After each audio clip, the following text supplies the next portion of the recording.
All right, everybody, here we go. The recap from Washington. It's going to be a little deja vu, so I'm going to try and make it interesting for you. The topics are no COVID relief, the MORE Act, the Big Cat Public Safety Act, and the No Budget, No Pay letter. So let's talk about what I characterize as some misguided priorities from the House of Representatives. We have the PPP, the Paycheck Protection Program, that was pretty successful. I think almost every business, 70% of businesses got PPP. Almost every business that applied got it. But the deadline to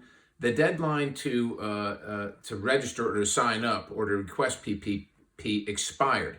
While there's still $138 billion sitting in that account that Democrats and Republicans voted for, so it's approved. It's sitting there. Money's standing by. But we can't get to it because the deadline expired and the speaker won't put it on the floor. Now, Democrats and Republicans have joined signing a thing called a discharge resolution, which goes around leadership and says you got to bring it to the floor because there are so many representatives that agree with this policy, whatever that policy is. And 190 of us, Democrats and Republicans, have signed that. Unfortunately, you need 218, and the speaker is making sure that we can't get there. I mean, I think virtually every Republican has signed, and we need just enough of the Democrats to sign as well. But they're being held hostage by the speaker, who holds things like committee assignments or what have you over their heads if they sign that. So, 60% of business closures are permanent now under COVID closures, mandated closures. Now 60% of them are permanent, and we got this relief sitting there, yet we can't get it. What we did prioritize instead was decriminalization of marijuana, and that's called the MORE Act. To me, it's kind of wasted time. It's half baked, if you like, that legislation that fails to include common sense safety measures. And you might say, well, Perry, what are common sense safety measures? It fails to have any capacity or capability for resources to prevent and enforce individuals driving under the influence of marijuana. So right now, if you're driving under the influence of alcohol and you get pulled over, you can be cited for that, you can be fined for that, you can be imprisoned for that. And I don't know why it's okay to drive under the influence of alcohol and drive erratically and put people in risk, and not marijuana. And some people are going to say, oh, marijuana doesn't do that to you. Okay, I get it. Look, if you're driving impaired, you're driving impaired. One set of rules, but this doesn't do anything for that.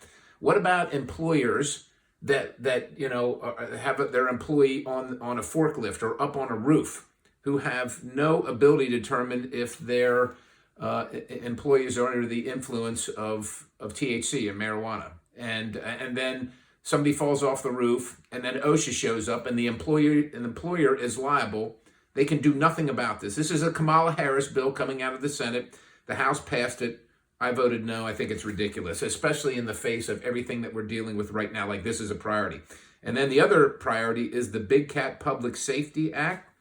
Or the Tiger King bill. Well, it's actually, that's exactly what it's called, the Tiger King bill.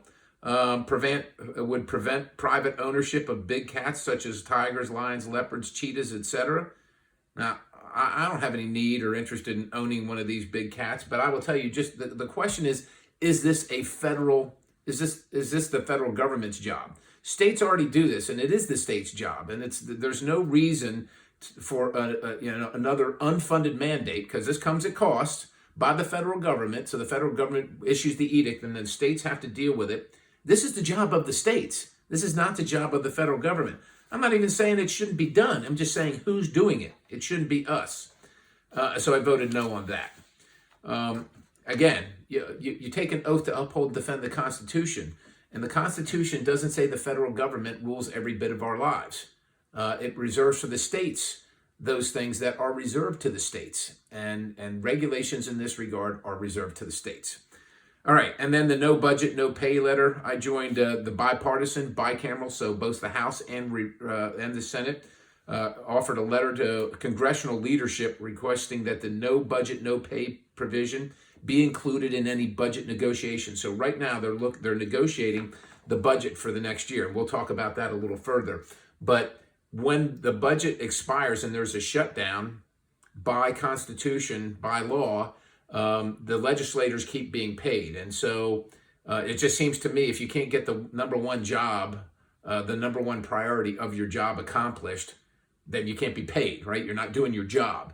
And so this would ensure that that members of Congress and the Senate, if they can't get a budget done, don't get paid. And so, just like any American that failed to complete their mission, Did that pass? Well, no, we signed on to a letter asking them to include it into the budget negotiations. All right, so now we're going to move out to the next week, which is just last week, and the highlights for this are the NDAA, the National Defense Authorization Act, the continuing resolution. That's continue to fund the government essentially for 1 week, and then some more no budget, no pay letter stuff, and then removing barriers to colorectal cancer screening act. So let's start with the National Defense Authorization Act. This has never been really a partisan bill because everybody, Democrats and Republicans, agree that defense of the nation is paramount. It's one of the things that, even though we'll have some disagreements on, we always find a way to come up with something that everybody, with a couple exceptions, can vote for. Unfortunately, under the reign of Speaker Pelosi, this has become hyper-partisan, and this bill to fund our troops has now been hijacked by the Speaker to add other things that have nothing, that are unrelated to the national defense of our country. So let's go through a couple of those. First of all, it prohibits the president from bringing any troops home from Afghanistan. And whether you agree after 19 years that we should stay in Afghanistan or not, this is the job of the commander-in-chief. This is why we have a commander-in-chief, and you hold the commander-in-chief accountable for those actions. But I would actually challenge almost any of you, and this comes as a guy who was honored to wear the uniform for over 3 decades. I challenge you to tell me what our mission is in Afghanistan after 19 years and why our service members are dying and being maimed in Afghanistan and why your tax dollars are being spent in Afghanistan.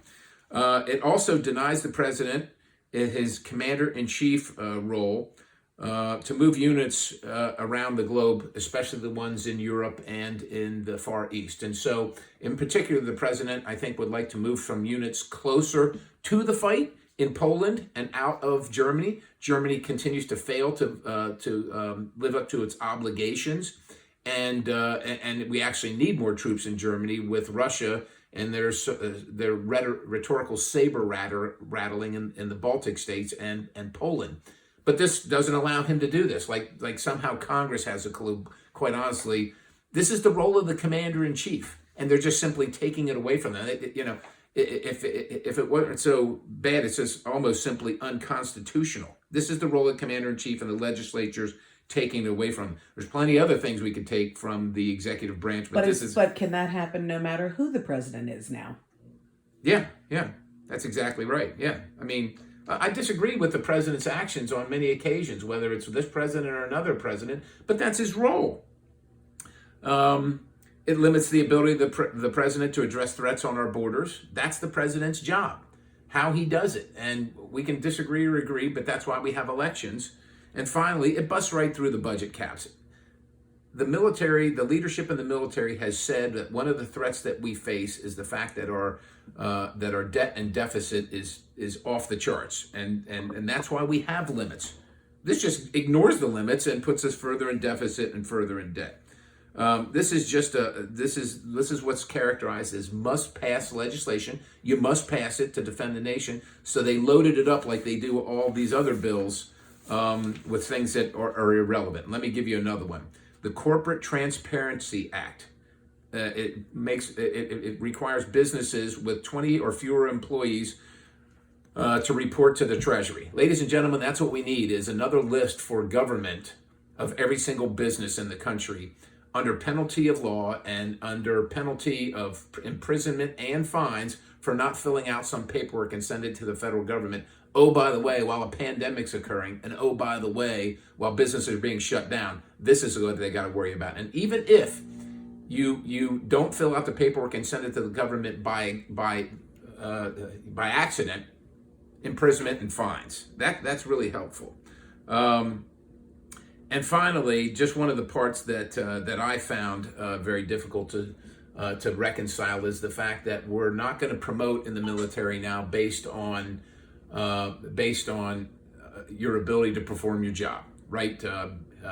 It's no longer going to be a meritocracy. It's going to be based on other factors. Ladies and gentlemen, people join the military because from all parts of the country, all walks of life, because they know they're going to get a fair shake based on their hard work and their ability to perform the mission.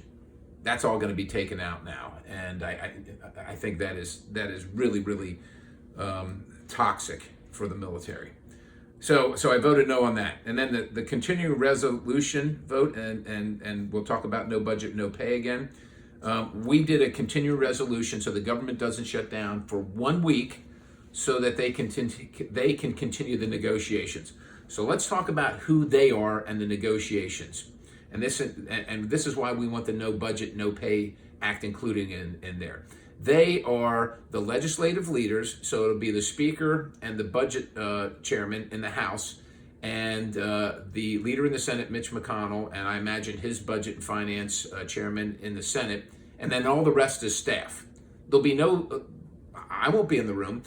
Our bus companies that have been shut down effectively and are going out of business and are going bankrupt and are losing their homes, I can't go in and advocate for them. I'm not invited to the room. This is not legislating. There's not going to be any amendments allowed. This is going to be crafted in the back room, mostly by staff and by the edicts of a couple legislative leaders, and they're going to bring it out and they're going to say, you vote on this. And you either vote yes or you vote no. And I can't say, well, I need an amendment for my folks back at home that are struggling under this shutdown. Meanwhile, the Florida representative might say, well, this is great. We don't have a shutdown in our state, so we're just getting a bunch of money, and it's on the backs of Pennsylvania taxpayers. But we don't have the same circumstances. We're never going to have that conversation because I don't get an opportunity to negotiate. So I voted no on the continuing resolution because I'm not in the room. I can't help my folks at all.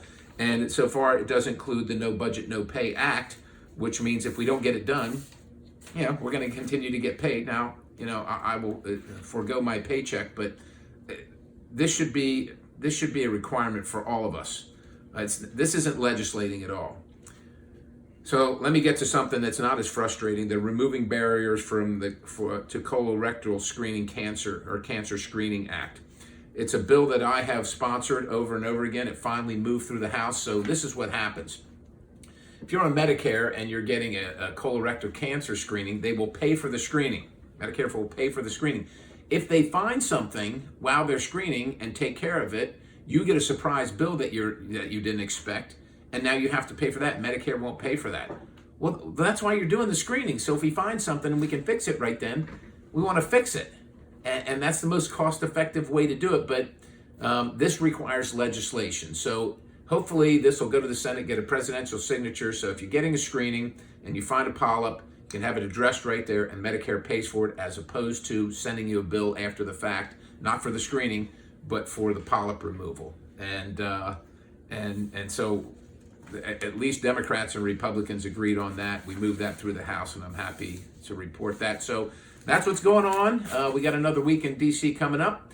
Hopefully we can get a budget passed and something regarding the coronavirus that will deal with not only the PPP, but the citizens of Central Pennsylvania.